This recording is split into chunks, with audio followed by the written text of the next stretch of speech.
皆さんこんにちは。今日はスリランカでひどい目にあった話をさせてください。2週間のスリランカ旅行の中で最悪の体験でした。思い出したくもありません。どうしたって言うんだ。思い出したくありません。いや、ちゃんと説明しないと、せっかくサムネからこの動画を見ていただいた皆さんに申し訳ないじゃないか。じゃあ話します。もうひどい話ですよ本当に。一体何があったんだ。ことは9月1日。日本では新学期が始まる清々しい日に起きてしまいました。まるで最悪な転校生がやってきたがごとく、私の旅を、クソガイドがズタボロにしたのです。落ち着けって。クソガイドとか良くないぞ。自分じゃ行けない場所を案内してくれてるんだからな。いいえ、クソガイドです。山ほどのガイドの中で、彼と縁があったことに涙を禁じ得ません。何があったんだって。この日私は、スリランカ中央部にあるカウブラ国立公園という場所にサファリツアーに行きました。目的は野生の象です。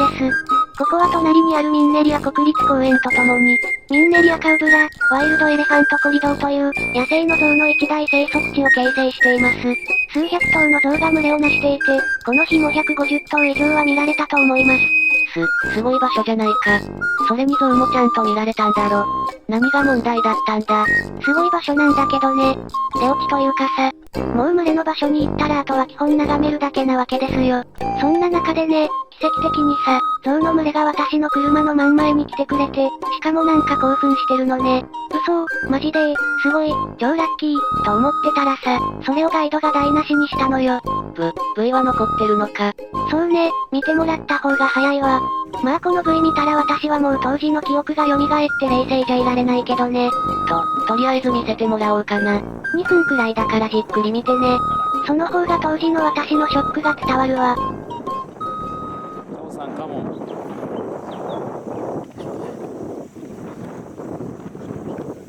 2頭のゾウさんが、来た。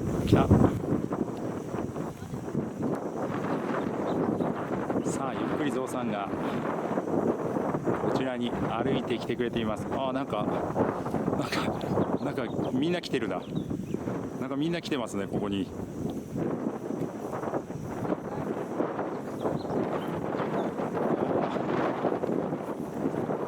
いやー近い。今5メートルぐらいですかね。おいおい、なんで音を出すんだろう。逃げてるんだ。いやー、すごい来ました。3メーター。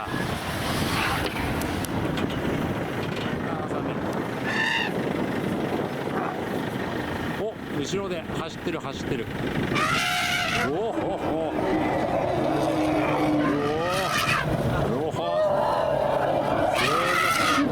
どうしたんだ。すごい。なんだろう、こっちに向かってきてる。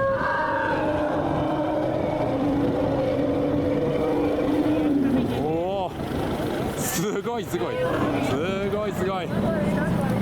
2、3、4、5、6、7、8、9、10。で、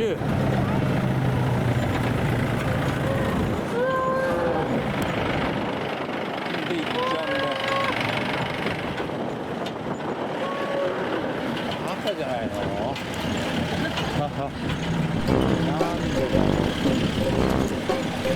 はい、ということです。見ましたか今の。なるほどな。本来ただのんびりしてる象を眺めるだけのはずが、奇跡的に賑やかになった状態でこちらに来てくれたのに、あろうことかガイドは一目散に走り去りました。そのため私だけ、この奇跡的な瞬間を見逃すこととなりました。まあそうだけど、でも危険を感じたから離れたってことだろ。離れたことは別にいいのよ。問題はその離れ方よ。最初に少しだけ離れた時あったでしょ。あの時みたいに、また少し離れればいいだけだったじゃない。他の車はすべてその場に留まってるんだからさ、私の車も少しだけずらして、他の車と同じくらいの位置につければよかっただけじゃない。それがこんな風に一目散に離れてさ、マジで頭おかしいと思ったわ。すぐに録画スイッチ切っちゃったけどさ、あの後5分くらい象たちはあそこにいたのよ。そして全ての車と客がそれを見続けてたの。私は車の上から運転席のドライバーに戻ってくれと頼んで戻ってくれたんだけど、時すでに遅し、もう象たちは森の中へと消えていくところだったわ。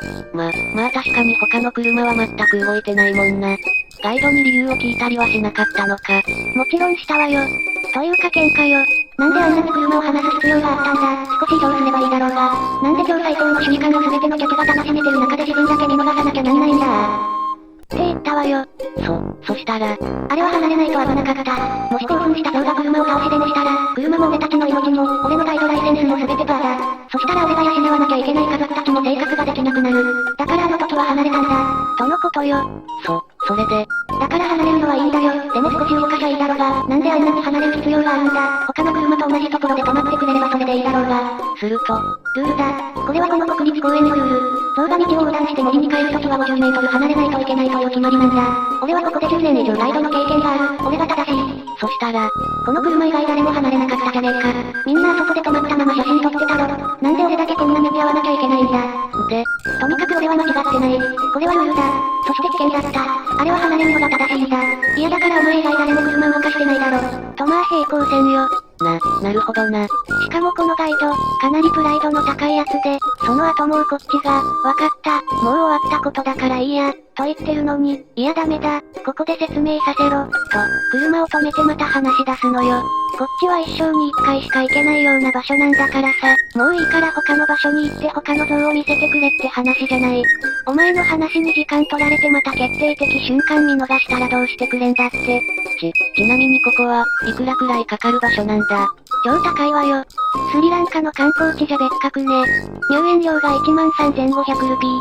拠点の町からの往復が11,000ルピー。合わせて24,500ルピーよ。シーギリアよりもペラヘラ祭りの席よりも高いわよ。